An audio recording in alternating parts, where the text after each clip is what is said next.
নমস্কাৰ বন্ধুসকল আজিৰ এই ভিডিঅ'টোত আমি কথা পাতিম যদি আপোনাৰ ICICI বেংকৰ এটা একাউণ্ট আছে তাত আপোনাৰ সেভিং বেংক একাউণ্ট বা FD বা RD যিকোনো একাউণ্টে হওক তাৰ যদি ইন্টাৰেষ্ট সাৰ্টিফিকেট কোনোবা এটা বছৰৰ কাৰণে ডাউনলোড কৰিব বিচাৰিছে তেতিয়াহলে কেনেকৈ ডাউনলোড কৰিব পাৰিব যদি আপুনি জানিব বিচাৰিছে চাই থাকক এই ভিডিঅ'টো শেষলৈ আমি এই টপিকটোৰ ওপৰতে কথা পাতিবলৈ গৈ আছো নমস্কাৰ বন্ধুসকল মই প্ৰণৱ আৰু স্বাগতম জনাইছো মোৰ ইউটিউব চেনেল ডিজি ৱৰ্ক অসমলৈ বন্ধুসকল এতিয়া আমি ICICI বেংকৰ মোবাইল এপ iMobile এপটোত গুচি যাম আৰু আগৰ প্ৰচেছখিনি ষ্টেপ বাই ষ্টেপ দেখুৱাম এতিয়া চাওক আমি ICICI বেংকৰ iMobile এপটো ওপেন কৰি লৈছো ইয়াত আপোনাক লগইন কৰিবলৈ কোৱা হৈছে 4টা ডিজিটৰ এমপিন বা ফিংগাৰপ্ৰিন্টৰ মাধ্যমত আপুনি আপোনাৰ একাউণ্টত লগইন হৈ যাওক একাউণ্টটো লগইন হৈ যোৱাৰ পাছত আপোনাৰ একাউণ্টৰ ড্যাশবৰ্ডটো এনেকুৱাকৈ দেখা পোৱা যাব ইয়াত একেবাৰে লাষ্টৰ ফালে চাওক এটা সাৰ্ভিসেছৰ অপচন পাব তাৰ ওপৰত ক্লিক কৰক তাৰ ওপৰত ক্লিক কৰাৰ পাছত সাৰ্ভিসেছৰ আন্ডাৰত যিমান বিলাক ক্যাটাগৰী আছে সেইবিলাক ইয়াত খোল খাই যাব তাৰ ভিতৰত একাউণ্ট সাৰ্ভিসেছৰ ওপৰত আপুনি ক্লিক কৰি দিয়ক যেতিয়া একাউণ্ট সাৰ্ভিসেছৰ ওপৰত ক্লিক কৰিব বহুত কেইটামান অপচন ইয়াত আপুনি দেখা পাব তাৰ ভিতৰত ভিউ ইন্টাৰেষ্ট সাৰ্টিফিকেট এই অপচনটোৰ ওপৰত ক্লিক কৰি দিয়ক তাৰ ওপৰত ক্লিক কৰাৰ পাছতে ইয়াতে আপোনাৰ একাউণ্ট নম্বৰটো সিলেক্ট কৰিবলৈ কোৱা হ'ব একেটা CIF নম্বৰৰ আন্ডাৰত যিমান কেইটা একাউণ্ট নম্বৰ আছে হয়তো হেতু FD হ'ব পাৰে বা RD হ'ব পাৰে যিকোনো একাউণ্টে হ'ব পাৰে বা সেভিং একাউণ্টে হ'ব পাৰে তেতিয়াহলে ইয়াৰ পৰা আপুনি সিলেক্ট কৰিব পাৰিব ইয়াত এলিজিবল একাউণ্ট নম্বৰ কেইটা দেখুৱাব গতিকে আপুনি সিলেক্ট একাউণ্ট নম্বৰত গৈ একাউণ্ট নম্বৰটো সিলেক্ট কৰক এতিয়া চাওক মোৰ একাউণ্ট নম্বৰটো এটাই আছে সেভিং বেংক একাউণ্ট নম্বৰ হেতু সিলেক্ট কৰি লওঁ তাৰ পাছত তলত আপোনাক দেখুৱা হৈছে আপুনি দুই ধৰণে ইয়াত ডেট ৰেঞ্জ সিলেক্ট কৰিব পাৰিব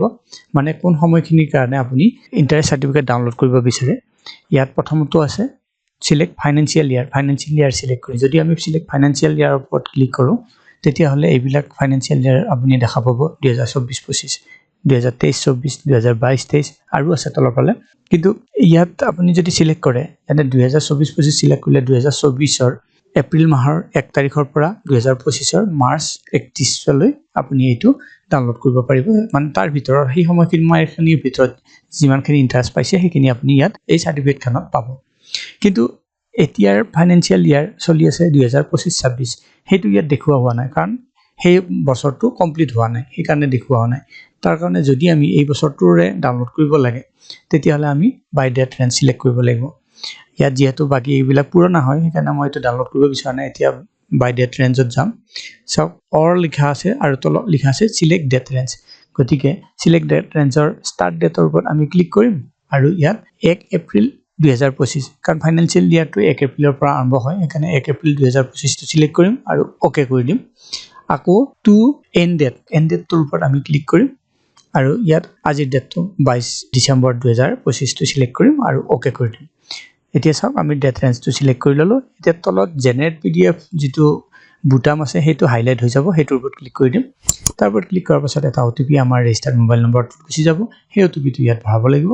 OTPটো ভৰাই দিছো আৰু ভেৰিফাই OTP কৰি দিছো ভেৰিফাই OTP কৰাৰ পাছতে অকনমান লোডিং ল'ব তাৰ পাছত ইয়াত দেখুৱা হ'ব success your interest certificate has been generated successfully interest সাৰ্টিফিকেটখন সাকসেসফুলি জেনাৰেট হৈ গৈছে এতিয়া ওকেৰ ওপৰত আমি ক্লিক কৰি দিম ওকেৰ ওপৰত ক্লিক কৰাৰ পাছতে সাৰ্টিফিকেটখন আপোনাৰ ইয়াত এনেকৈ দেখুৱা হ'ব এতিয়া ইয়াতো আপোনাৰ ডাউনলোডৰ অপচনটো নাই কিন্তু আপুনি এটা শেয়াৰৰ সিম্বল পাব হেতুৰ ওপৰত ক্লিক কৰি দিয়ক তাৰ ওপৰত ক্লিক কৰাৰ পাছত আমি হোৱাটছআপতে ফ্যামিলিৰ মেম্বাৰৰ কাৰোবাৰ তাত এটো শেয়াৰ কৰি লম আৰু তাৰ পৰা ডাউনলোড কৰি লম বা ইমেইলত শেয়াৰ কৰি দিম হেতু draft as a draft save কৰি থৈ দিম আৰু তাৰ পৰা ডাউনলোড কৰি ল'ব পাৰ বা ব্লুটুথৰ মাধ্যমত বেলেগ এটা আপোনাৰ ডিভাইচলৈ কম্পিউটাৰ বা বেলেগ এটা ডিভাইচলৈ আপুনি এটো শেয়াৰ কৰি ল'ব পাৰে বা প্ৰিন্টাৰৰ অপচন আছে প্ৰিন্টাৰ যদি লাগি আছে আপুনি তেনেকৈ প্ৰিন্ট কৰিব পাৰে মানে যেনেকৈ হলেও আপুনি এইখন ইয়াত সেভ কৰি ল'ব পাৰিব আপোনাৰ ডিভাইচত বন্ধুসকল এনেকৈ আপুনিও যদি ICICI বেংকৰ কোনোবা এটা একাউণ্টৰ কাৰণে ইন্টাৰেষ্ট সাৰ্টিফিকেট এখন ডাউনলোড কৰিব বিচাৰিছে তেতিয়াহলে সহজতে কৰিব পাৰে